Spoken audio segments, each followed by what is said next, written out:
Саламатсыздар, урматтуу кесиптештер. Көнүгүүлөрүбүздү улантабыз. Бүгүнкү көнүгүүбүз 6-көнүгүү. Ушул крышканы чыябыз. Сол ылдый жактан баштайбыз. Эң тыштан болгон тоолук чыйып баштайбыз. Бунун диаметри 60. Circle 60-тын жарымы 30 радиус менен бере турган болсок. Текшерип коебуз бул жерде. Туура баары. Кайра circle, center. Кийинкиси болсо бул жакта 52 дейт. Эгер 52-ни 2 бөлсөк 25, 26. 26 радиус. Эң кийинкиси болсо 40. Радиус менен эсептегенде 2 бөлөбүз диаметрди, ошондо 20 болот. Эми бул 2 сызыкты чыйып алабыз. Ал үчүн лайнды тандап туруп, кошумча жардамчы менен чыйып алабыз. Offset 5 мм оң жакка же сол жакка. Так, буну чыйып атам азыр. Буну вактылуу чачырып турабыз. Trim 1, 2 бул жерден буну өчүрүп салам. Буну ресмин өчүрүп салам. Эми болгону бул үчөөнү тандап туруп, array'ге келем. Polar array. Center'ды тандаганда 6 болду. Бул жерге 5 кылабыз. Анткени бул жерде 5. Кайра trim 1, 2 пробелди 2 жолу басабыз. Керексиз болгон жерлерде кесип салабыз. Улантабыз. Кийинкиси болсо жардамчы чызык катары бул центрден келет экен. Түшүнүктүү. Эки ойусту 34-тү бул жакка жардамчы ойусту чыйып алабыз азыр. Так.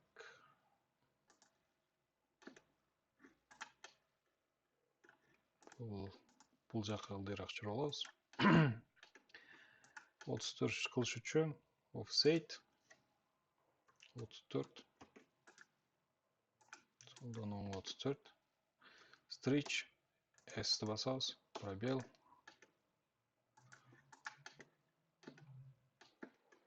Түшүнүктүү. Эми бул центрди тандаш үчүн буну центрден 73 өйдөгө, андан кийин 46 өйдөгө алып келебиз. Кайра лайнды тандайм. Кыска команда L пробел же болбосо метр. Бул жерден кругту алып келе турган болсок, центр чыгат мондай. Жардамчы.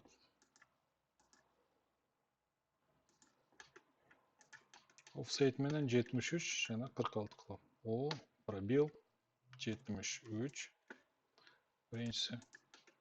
Кайра пробел 46.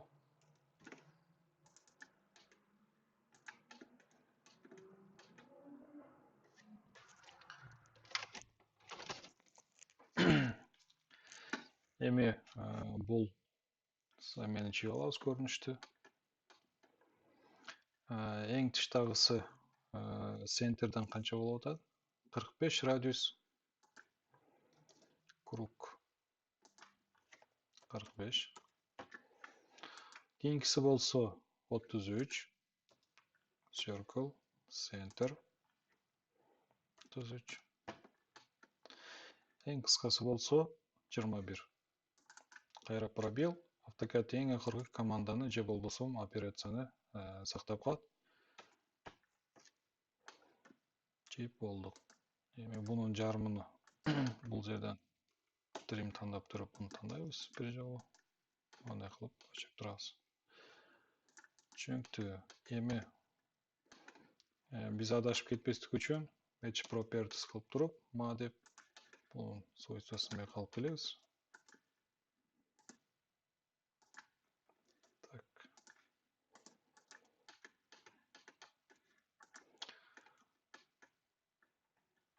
Булардын радиусу болсо 12, тышкысы болсо 21 экен.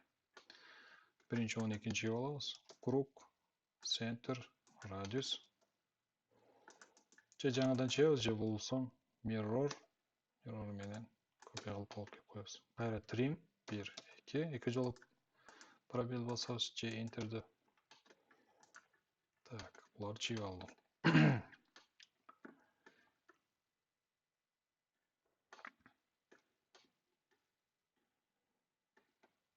Эми өйдөңкүсүн чыгып алабыз.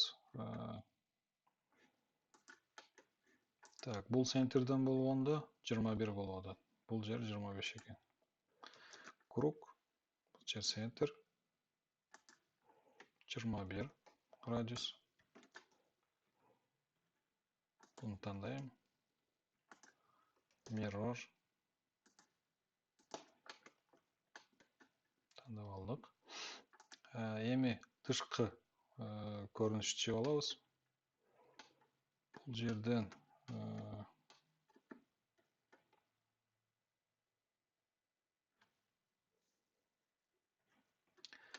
анчон бул экөөнү чүйүп туруп, кийинки бул эки отверстияны чыгабыз, андан кийинки тышкы радиусун бергенибизде тышкы размери келип чыгат экен. Так, эми кайра stretch. Бул жак 76. Эгер 76-ны 2-ге бөлө турган болсок, 38-тен 18-тен тура келет. Тура 38. Offset 8. Бул жака, бул жака.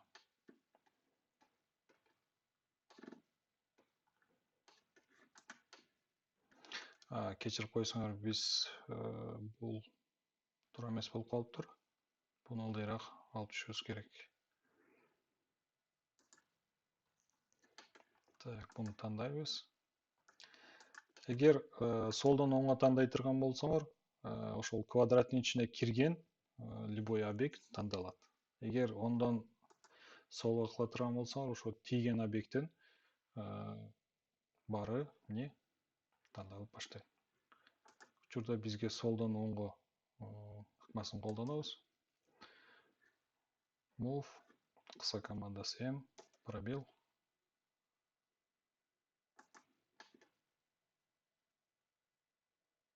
Жака алып келип коебуз. Так, бул тура берсин. Эми кругтарыбыз чыгып алабыз. 18 диаметр, 18 2-ге бөлсөк 9. Радиус, тандайм mirror. Кийинкиси болсо 12 ылдыйда. Offset 12. Круг, center 26. 26-ны 2-ге бөлө турган болсок 10, 13төн. Булардын тышкы радиусу болсо 16 экен. 16-ны чыгып алабыз. 16 1. Тандадым. Mirror. Так, бул осунусын алып келип туруп, trim, буну тандайм. Бул жактан керек эмес болгон кесип алам. Бул ортосунан кесилгенде түз сызык менен тышкы эмесин чийип баштайбыз. Line. Түз алып келем. Extend 1, 2.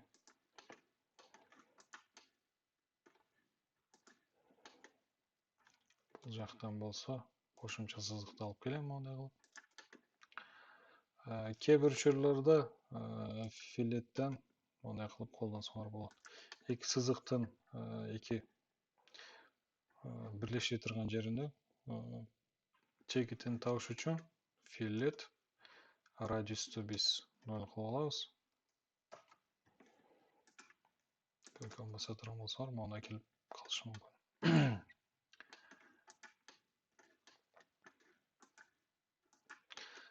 Бул жерде болсо, бунун радиусу 24.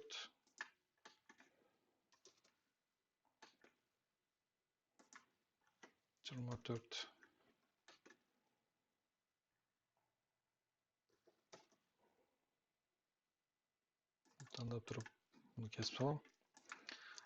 Бул жерде аябай кошумча сызыктар көбөйүп кетти. Бұл екеуін чиіп аламыз азыр. Бұны өчіріп тұрам. Вақытлы erase. Fillet, ключевой тамға R, радиус 12 мм. 1, 2. Так, бұл жер чиіп болдық. Эми бұл жер қалды. Негізінен өйдеуді жасаған ықманы қайра қолдансам болады. Тірейім, бұны басам. Бұл екі көріктің жарымын кесіп салам.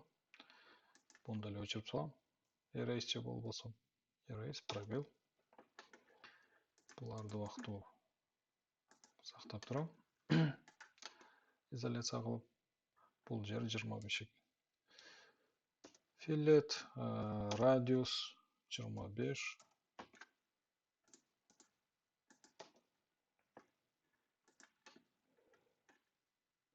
Негізге емеуіз чиіп болдық.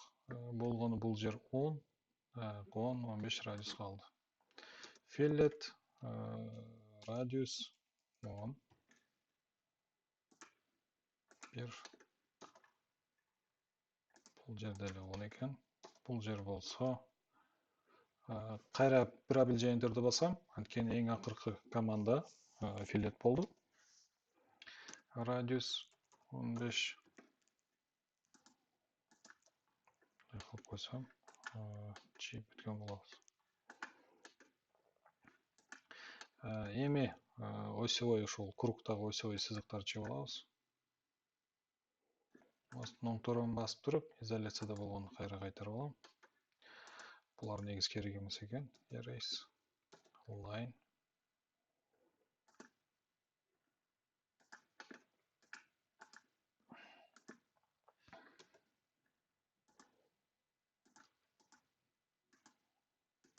Мындай кылып чыга алсам болот.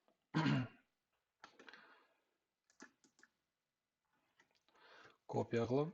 Копиянын кыскартуу Ко. Бул жерге тандайм. Базовый точканы бул жерге алып келем. Ортонукун чыгып алам.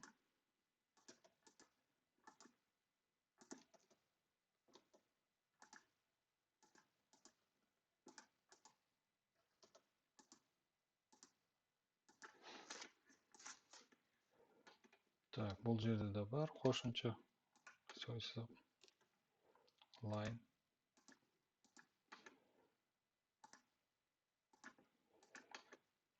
Mirror.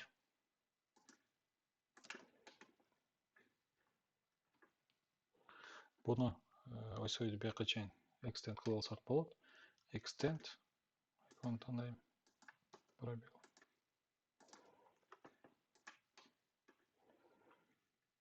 Так, эми ар бир булдун ортосунда эмне ойсой сызык бар экен. Үчүн бул жерде чыгып алам. Match point. Буну вакыттуу изоляция кылып турам. Тандадык. Polar array. Базовый точка. Бул жерден 6 эмес 5. Кайра изоляцияны бүтүрүп коем.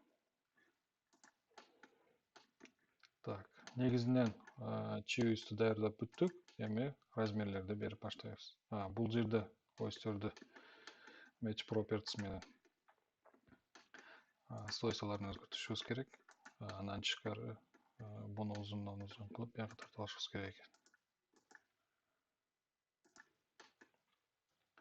Эгер сабак учурунда кээ бир нерсени унутуп же көрбөй чийбей кала турган болсоң, өзүңөр улантып койсоңор болот.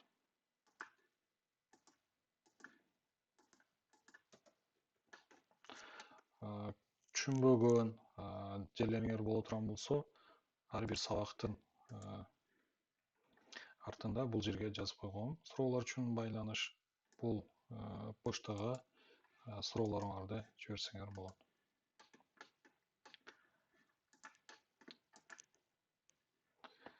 Так, биринчи радиустардан берип баштайбыз. Кыска команда DAMR. Радиусы 24. Buniki болса 12. Бұл 16. Бұл 12. Так, бұл 25. Көріне тұрған жерге қоямыз. Бұл 21. Бұл болса 25.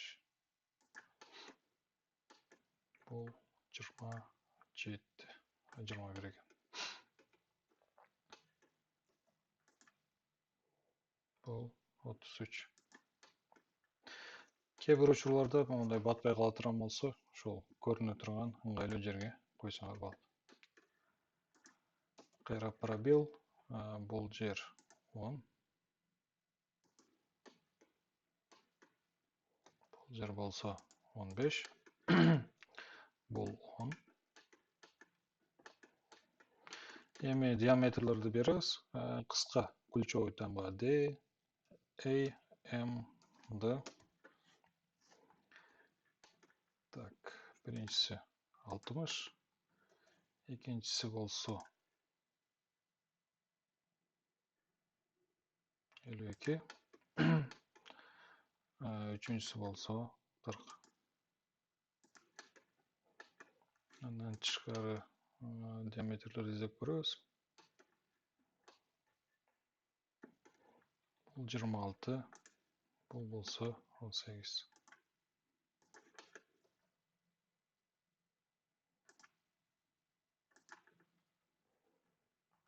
Эми түз размер беребиз. D, L, A.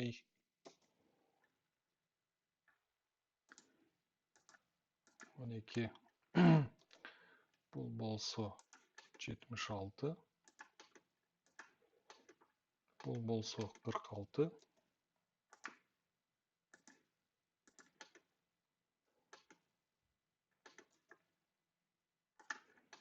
Бул болсо 73.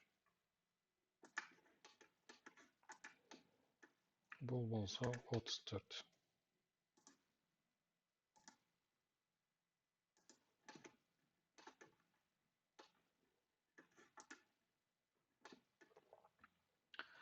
Көнүгүүбүз аягына жетти. Болгон размерлердин свойствосун которуп алам азыр.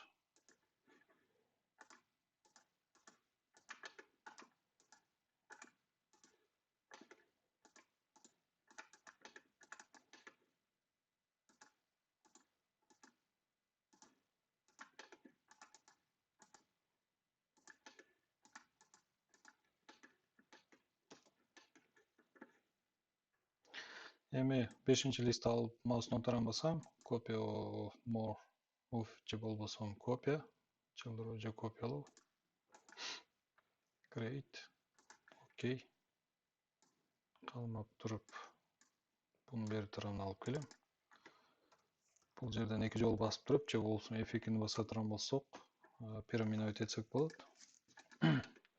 Так, эми випортко 2 жолу ылдамдык менен басам. Клавиатурадан Z-ны басам, зумирование. Ошол картинка бата тургандай прямоугольник жасайбыз. Экинчи точканы беребиз. Так, бул көнүгүүнүн аты крышка. Бул жерге жазабыз. Копия.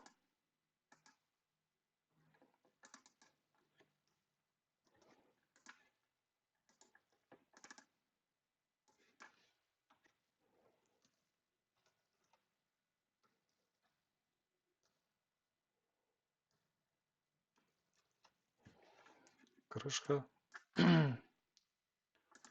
Так, алдыга келебиз.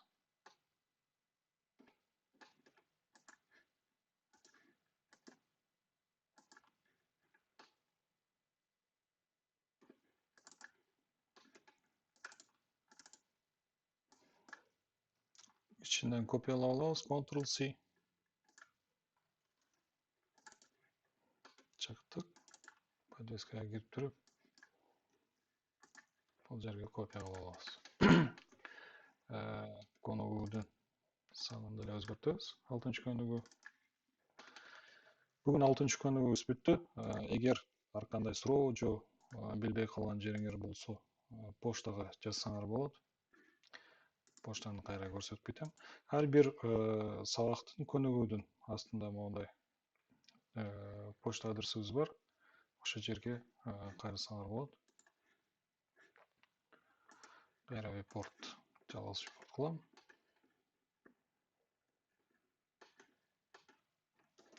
Чыйганга жетишпегендер болсо, бул жерден эмне паузаны басып туруп текшерип алсаңар болот.